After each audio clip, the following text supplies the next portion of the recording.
साथियों प्रणाम। आज इस वीडियो में हम श्री राम और केवट संवाद के बारे में चर्चा कर रहे हैं। यह संवाद रामचरितमानस में सर्वश्रेष्ठ और उत्तम है। यह विनोद और हास्यास्पदता से भरा हुआ और भक्ति में सराबोर हुआ यह प्रसंग है। यह बहुत ही अच्छा प्रसंग है, इसलिए इसको ध्यानपूर्वक सुनना चाहिए और हृदयस्पर्शी और मार्मिक ज्ञान देने वाला यह प्रसंग है। तो जब भगवान श्री राम अयोध्या से सुमंत के साथ रथ में बैठ करके श्रृंगवेरपुर में आ गए, वह उनका मित्र था निषाद राज। वहां पर आकर के वो रुके और निषाद राज ने उनकी बड़ी आवभगत की। फिर उन्होंने कहा आप घर चलिए। तो भगवान श्री राम ने कहा कि मैंने ऐसी प्रतिज्ञा कर रखी है कि मैं वनवास के समय में अंदर घर में गांव में नहीं जाऊंगा। इसलिए निषाद राज ने एक वृक्ष के नीचे माता सीता और श्री राम और लक्ष्मण तीनों की रहने की और सोने की व्यवस्था की।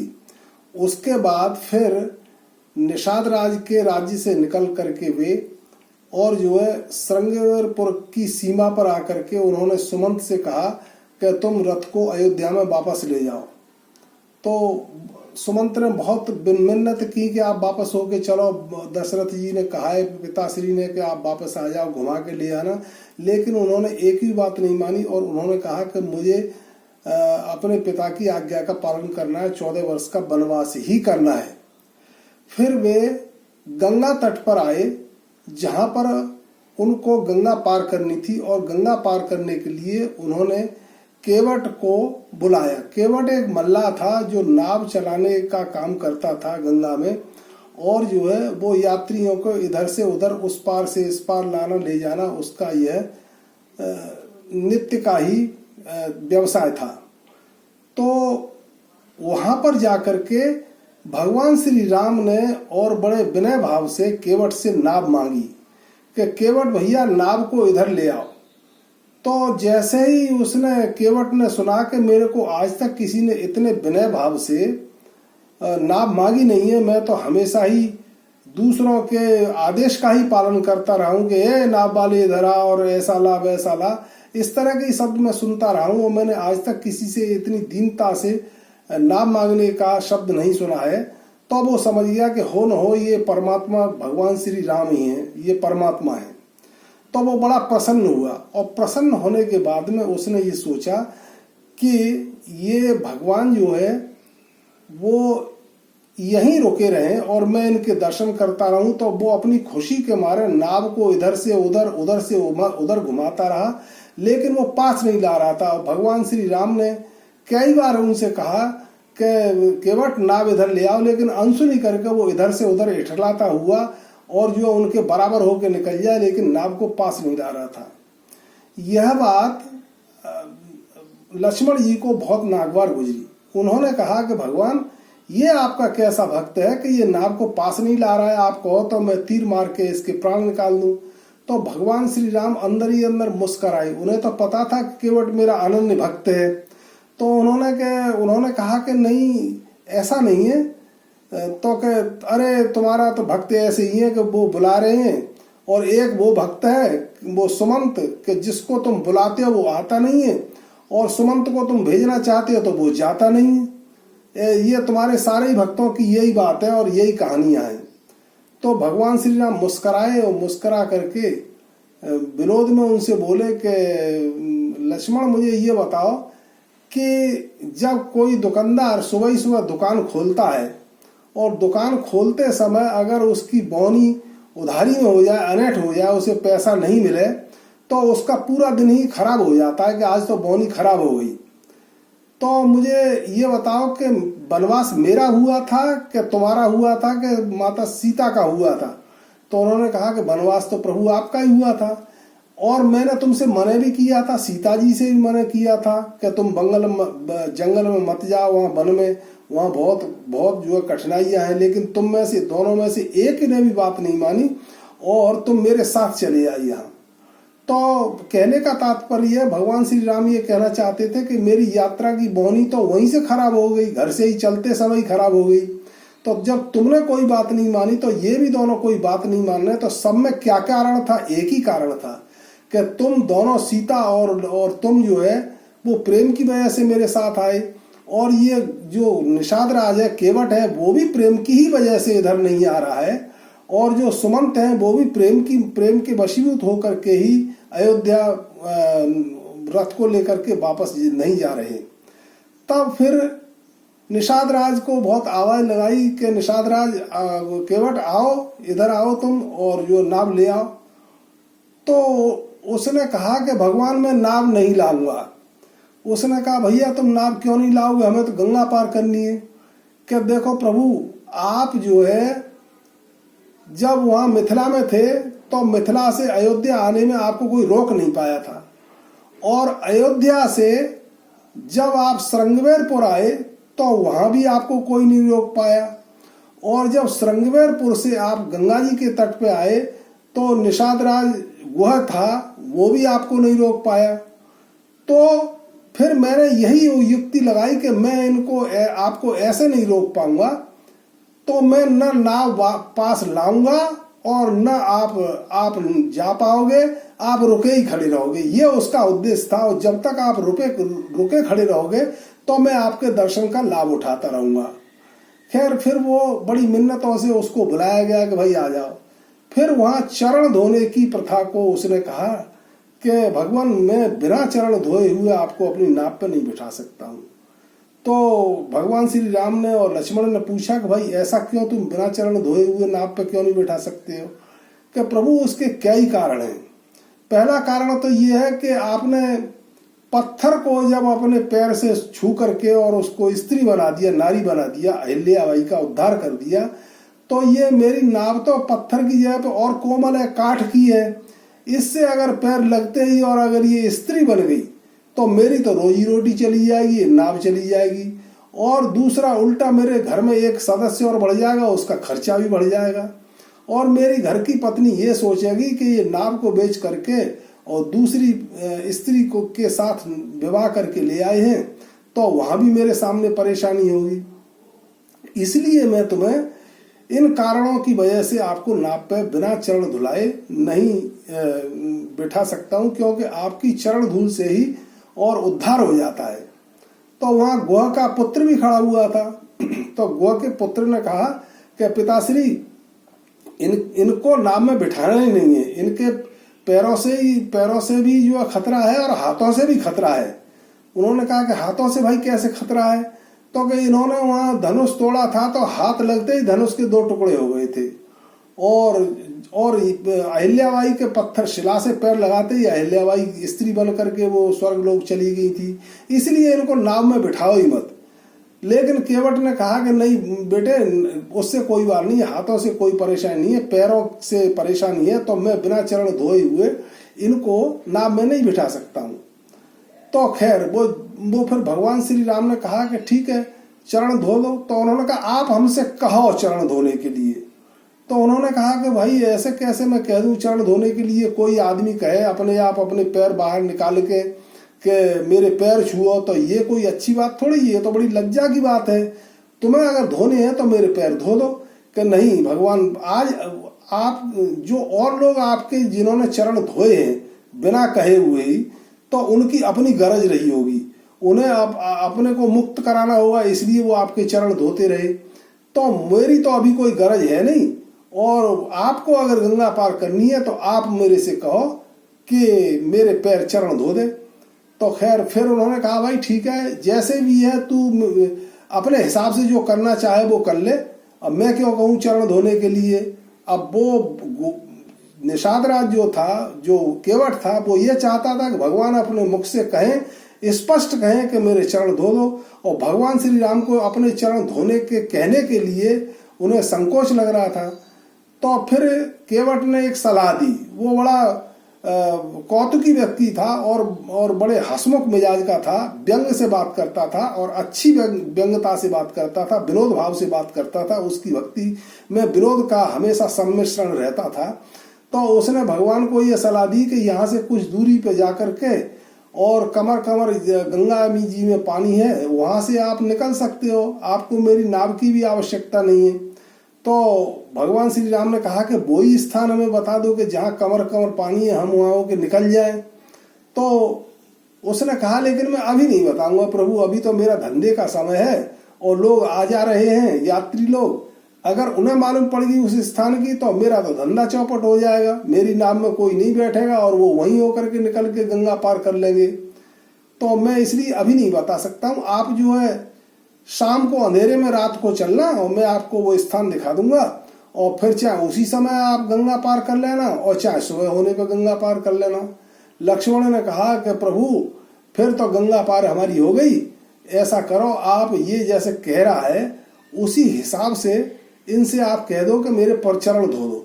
तो अंत में उसकी भक्ति में इतनी शक्ति थी कि उसने भगवान श्री राम को झुका दिया और भगवान को कहना पड़ा कि केवट मेरे पैर चरण धो दे तू जो है। तो केवट ने फिर सहर्ष खुशी से उनके पैर धोने की व्यवस्था करी। वो कठौती में पानी ले आए और वो गंगा जल ले आए और गंगा जल वही चरणोदक से उन्होंने पैर धोए। तो एक हाथ पे, बाएं हाथ पे उसने और दाहिना पैर भगवान श्री राम का रखा और उससे वो गंगा जी के गंगा जल से इस चरण धोने लगा। जब चरण धुल गए तो वो काफी देर खड़ा, उन्होंने कही कि हाँ केवट धुल गया मेरा चरण, कि हाँ अभी धुलने वाला है। तो ऐसे कहते कहते भगवान श्री राम ने अपना पैर जो है और वो जमीन पर रख दिया। अब वो उस जमीन पर रखते ही उससे फिर रेत चिपट गया। तो केवट बोला कि भगवान ये तो बड़ी गड़बड़ हो गई, इससे तो फिर रज लग गई और आपको फिर पैर छोड़ धुलवाने पड़ेंगे। मतलब वो ये चाहता था कि भगवान की जितनी से जितनी अधिक से अधिक मैं सेवा कर सकूं उतनी कर लूं, किसी न किसी बहाने से लगा करके। अब जो है खैर फिर भगवान श्री राम ने लक्ष्मण जी ने कहा कि भगवान ऐसे तो पैर धुलाई हो गई, कभी पैर सीधा बिगड़ जाएगा तो कभी उल्टा बिगड़ जाएगा, ऐसे ही धोते करते ही और हम रह जाएंगे, गंगा पार नहीं कर पाएंगे। तो खैर फिर केवट ने कहा कि प्रभु लाओ अब मैं आपके पैर धोता हूँ। और पैर धोने के बाद में पैर धोए तो अब वो भगवान काफी देर तक एक पैर से खड़े रहे, बड़े आराम आराम से वो उसे मंत्र मुग्ध होकर के वो पैर धो रहा था और एक काफी देर से पैर पे खड़े रहे। तो देवता ऊपर से इस बात को देख रहे थे, वो बड़े प्रसन्न हो रहे थे और पुष्प वर्षा कर रहे थे कि हमने आज तक भक्त को भगवान के सामने तो एक पैर पर खड़े हुए देखा है, लेकिन ये एक बड़ा विचित्र भक्त है जो अपने सामने भगवान को एक पैर पर खड़े हुए रख रहा है। ये तो बड़ी विचित्र बात है, इसकी भक्ति में बहुत शक्ति है। तो वो बड़े प्रसन्न हो रहे थे और पुष्प वर्षा कर रहे थे। तो इस तरह से केवट ने और जो है उनके पैर धोए और अपना गमछा जो है नीचे जमीन पर बिछा दिया फटा हुआ, उस पर भगवान श्री राम ने पैर रखे और फिर भगवान श्री राम ने कहा कि केवट मुझे अब तो गंगा पार करा दो। तो उसने कहा कि हाँ प्रभु, अभी जो आपसे पहले के लोग हैं जो प्रतीक्षा कर रहे हैं उनको पहले मैं गंगा पार कराऊंगा, ये मेरा नियम है गंगा का। तो घाट का मेरा ये नियम है कि मैं पहले जो प्रतीक्षा कर रहे हैं उनको गंगा पार कराऊंगा। तो भगवान श्री राम ने कहा कि यहाँ तो कोई प्रतीक्षा वाला हमें दिखाई नहीं दे रहा है। कि नहीं भगवान, प्रतीक्षा वाले दिखाई दे रहे हैं। अभी जो मुझे अपने पूर्वजों का श्राद्ध तर्पण करना है, श्रद्धा का एक शब्द है श्राद्ध, मुझे श्राद्ध तर्पण करना है। उनका मोक्ष तभी होगा जब वो ये आपके चरणोदक से और उनका श्राद्ध हो जाएगा तो वो मुक्त हो जाएंगे। और भागीरथ तो जो है वो कमंडल में से निकली हुई धारा को लेकर के उन्होंने अपने 60,000 पुरखों का उद्धार करवाया था, लेकिन ये गंगा तो साक्षात भगवान के चरणों से निकल करके चरणों की धुलाई के बाद में ये अपने में ये जल बहुत पवित्र हो गया है और इसमें काफी शक्ति आ गई है। तो मैं पहले इनसे अपने पूर्वजों का जो इस समय शरीर में नहीं है उनका मैं श्राद्ध तर्पण कर लूं। तो केवट ने उस चरणोदक से और अपने पूर्वजों का तर्पण किया और वे सब मुक्त हो गए। उसके पश्चात उन्होंने आचमन किया, उनकी पत्नी ने, उनके पुत्र ने उस जल को आचमन किया। उसके बाद फिर उन्होंने जो है भगवान श्री राम को और नौका में बिठाया। नौका में बिठाने के बाद में फिर जब दूसरे तट पर पहुंचे तो वहां जाकर के फिर उतरने लगे, उतर के उतराई लेने लगे। तो वो फिर अब भगवान के पास तो उस समय कुछ था नहीं उतराई देने के लिए, तो अब वो इधर उधर देखें कि भाई हमारे पास उतराई तो है नहीं। कि कोई बात नहीं भगवान, उतराई तो आप हमें वहां जा करके दे देना, वहां ऊपर जा करके दे देना उतराई। तो कि भाई अगर हम लौट के नहीं आए तो कि हम लेने के लिए चले आएंगे। ऐसे करके केवट ने बड़े अच्छे विरोध भाव से कहा कि हम लेने के लिए खुद आ जाएंगे, आपको आने की आवश्यकता नहीं है। खैर फिर जो है यह निश्चय किया कि जब मेरे पास नहीं है, तो उन्होंने सीता की तरफ देखा, तो सीता समझ गई कि यह भगवान जो है उतराई के लिए कुछ मेरे से कुछ कहना चाहते हैं। तो उन्होंने जो है अपनी अंगूठी मुद्रिका उतार करके और भगवान श्री राम के हाथ में दी। तो उन्होंने कहा कि भगवान आप, सीता जी ने कहा कि आपका हाथ और मेरा हाथ जो है एक ही हाथ है। तो भगवान श्री राम ने सीता जी से कहा कि सीते आपका और मेरा हाथ एक ही कैसे हो गया? कि मेरा हाथ उस दिन से ही आपका हो गया था जिस दिन मेरे पिता ने पाण ग्रहण संस्कार करा के और मेरा हाथ आपके हाथ में दिया था। उस समय से आपका हाथ मेरा हाथ हो गया और मेरा हाथ आपका हाथ हो गया। लेकिन आज के समय में ये पर्यवेक्षक बदल गया है। अगर आज के समय में ऐसी कोई परिस्थिति बनती है और कोई पति पत्नी को कैसी किसी भी चीज की आवश्यकता होती है, आज जैसा माहौल चल रहा है, तो उसमें अगर आप पत्नी से कहो कि भाई इसको कुछ देना है, इसको दे दो, तो वो कही हाँ हाँ बोलो बोलो, क्या बोलना है बोलो, तुम तो बोलो, तो वो पहले बुलवा लेगी। ये नहीं है कि वो अपने पति की बात अंदर से समझ जाए और फिर उसके बाद में वो कहे कि भाई इसको कुछ उतराई के लिए देना है, तो बड़े कटाक्ष रूप में वो कही कि हाँ ठीक है, तुमने तो अपना सब बर्बाद कर ही दिया, लो ये और बर्बाद कर दो मेरा। इस तरह से आजकल का माहौल है। तो भगवान ने सीता जी ने अपनी अंगूठी उतार करके और भगवान को दे दी। अब भगवान जो है वो केवट को वो अंगूठी दे रहे थे, लेकिन केवट ले नहीं रहा था। इस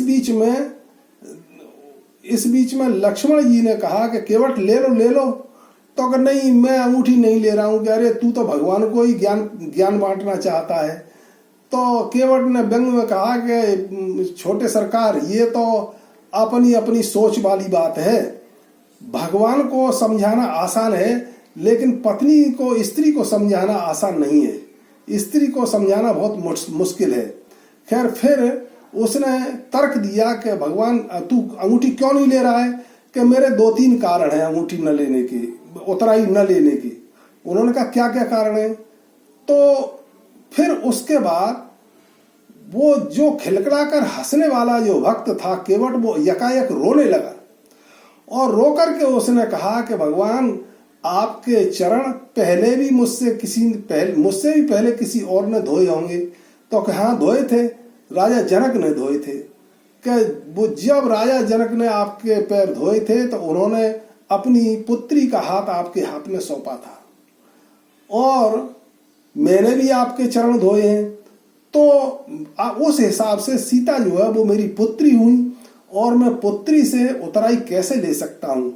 तो वो रोने लगा और रोने के साथ साथ सीता जी को भी अपनी जो है जनकपुरी याद आ गई। वो भी भावुक हो गई बेचारी। फिर उसके बाद में उन्होंने कहा दूसरा और क्या कारण है? कि बोले मैं सीता जी को कुछ दे नहीं सकता हूं, तो ले कैसे लूं मैं? तो इसलिए मैं उनकी अंगूठी नहीं ले सकता हूं। और दूसरा कारण यह है भगवान कि मैं गंगा का माझी हूं और आप भवसागर के केवट हो। मैं गंगा का माझी हूं, तुम भवसागर के केवट हो, मेरी नैया पार लगा देना। यानी उसका कहने का तात्पर्य यह था कि ये जो नाव में मैं तुम्हें बिठा करके लाया हूं, तो नाव में तुम बैठ करके नहीं आए हो। भगवान श्री राम ने कहा कि नाव में बैठ करके नहीं आए हैं, तो हम कैसे आए यहाँ? कि नहीं भगवान, वो नैया तो मेरी पार लगी, आप मेरी नाव में बैठ करके आए हो, मेरी नैया आपने पार लगाई है, इसलिए आगे भी आप मेरी नैया को पार लगा देना। मैंने आपको, अगर ऐसा कह रहे हो, तो मैंने गंगा में आपको यहाँ से पार लगाया है, तो आप भवसागर से मेरी पार लगा देना। और जाति से आप भी केवट हो और मैं भी केवट हूँ, तो भाई भाई से कैसे मजदूरी ले सकता है? इसलिए आप उसका बदला केवल पार उतारने के बदले में पार ही उतार देना, इसलिए मैं जो है आपसे कोई उतराई नहीं लूंगा। यह कहकर के और उसने भगवान श्री राम को प्रणाम किया और भगवान श्री राम ने फिर वहां शिवलिंगी बना करके रेत की और उनकी पूजा की, और पूजा करने के बाद में और फिर जो है वो आगे भारद्वाज ऋषि के आश्रम की ओर चल दिए। यह केवट प्रसंग काफी लंबा है, काफी मार्मिक है, काफी हृदय स्पर्शी है, लेकिन मैं अपनी तुच्छ बुद्धि से इसका विश्लेषण नहीं कर पाया हूं। इसके लिए विभिन्न प्रकार की रामायण और रामचरितमानस पढ़ना पड़ता है, और विभिन्न संतों के अगर सत्संग के उपदेश हम सुनेंगे तो इससे बहुत कुछ हासिल होगा। इसलिए मेरा निवेदन है कि इसको आगे और अधिक इसमें जानकारी लेने के लिए अन्य शास्त्रों को पढ़ना चाहिए। तब तक आगे किसी और विषय को लेकर के हम आपके सामने प्रस्तुत होंगे। तब तक के लिए जय श्री राम।